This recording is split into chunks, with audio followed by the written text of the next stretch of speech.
This is going to take all day to shovel up. Get a load of this.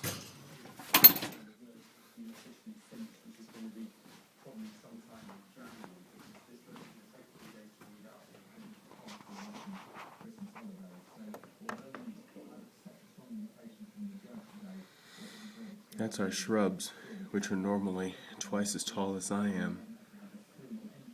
They're cut down to actually right about my chest level now.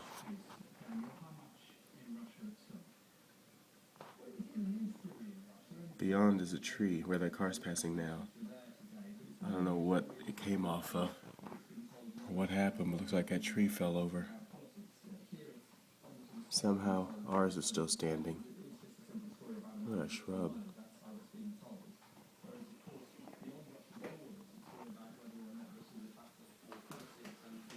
Let's go rescue the dog.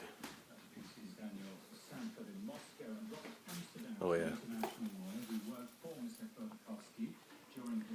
Go Colts.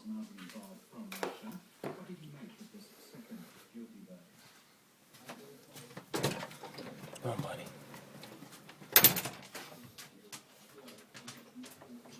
Christmas cheer.